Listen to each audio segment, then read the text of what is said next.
The entire Cameron family went to downtown LA for an audition. The casting agent picked Kirk right away. She wanted Melissa too. Candice, well, she was great, but just a little too young. As for the fourth child, 7-year-old Bridgette, the one who wanted to be in show business, sorry, not their type. Bridgette Cameron Ridenour remembers wanting to be a professional actress and entertainer since she was very young. But that dream didn't turn out the way she hoped. It did come true for her famous brother and sister, Kirk and Candice Cameron. They all loved and cheered for one another, but it was still tough for Bridgette. In her new book, Overlooked, Bridgette explains how she came to understand her purpose and that God had never forgotten her.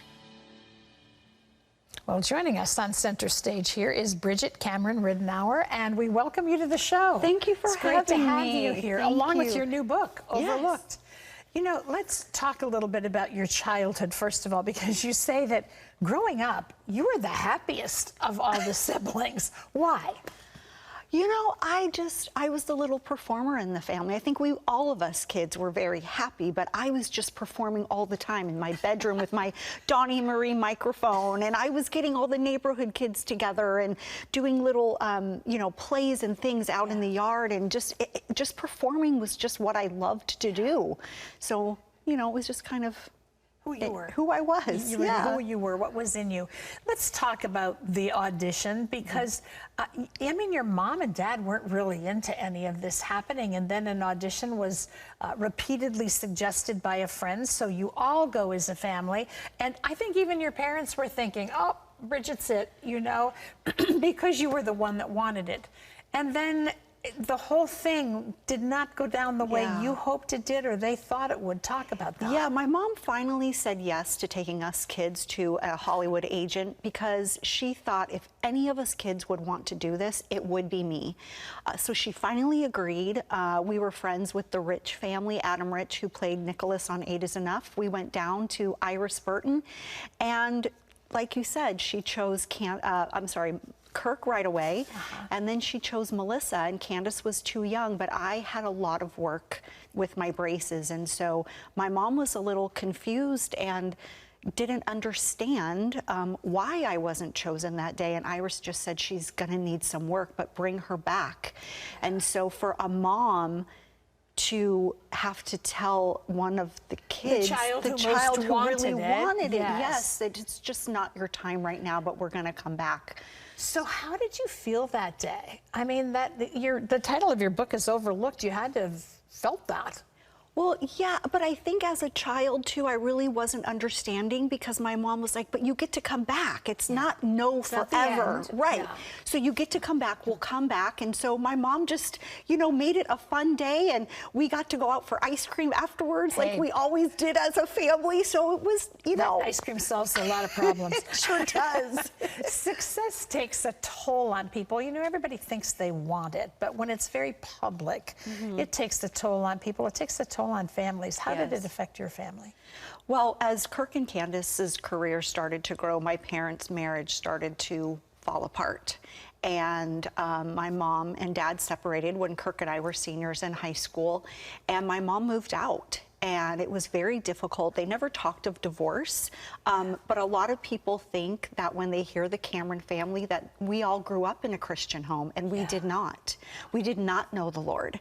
But God had such a plan and a purpose and his hand over our family that he knew how he was going to be using us, you know, for his glory down the road. And so he kept our family together. Kirk started going to church.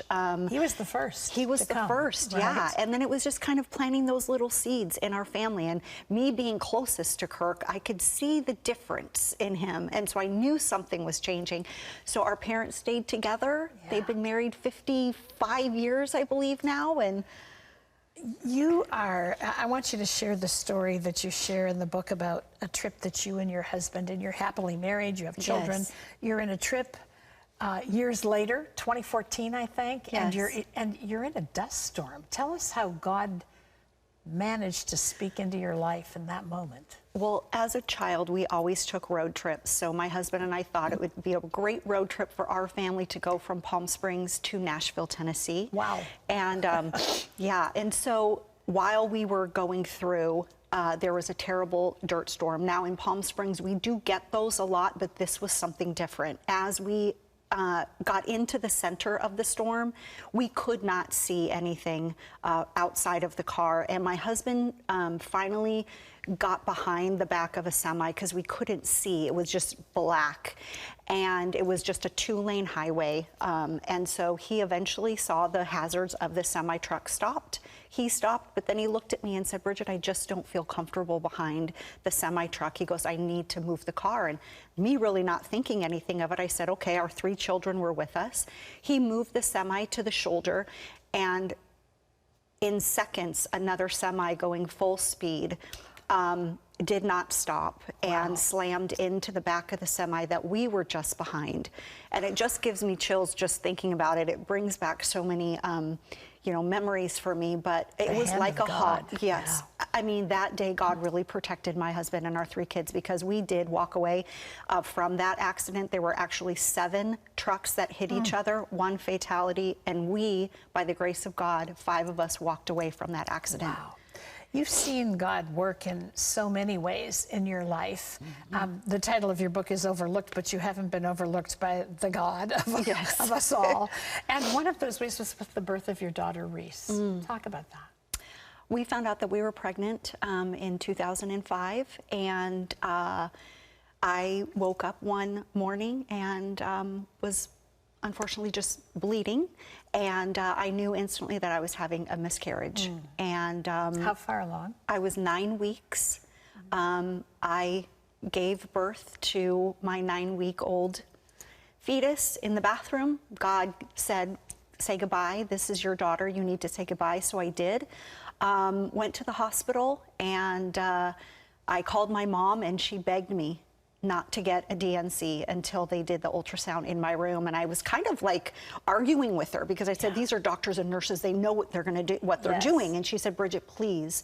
And I said, okay. So the technician came in, I demanded the ultrasound in my room, and lo and behold, that is when they found out that I was pregnant with twins. Wow. I was still pregnant when I got to the hospital, but I did miscarry my daughter, Sophia, at 9 weeks. And, you know, I had a beautiful pregnancy, and our daughter Reese was born in 2000. Wow.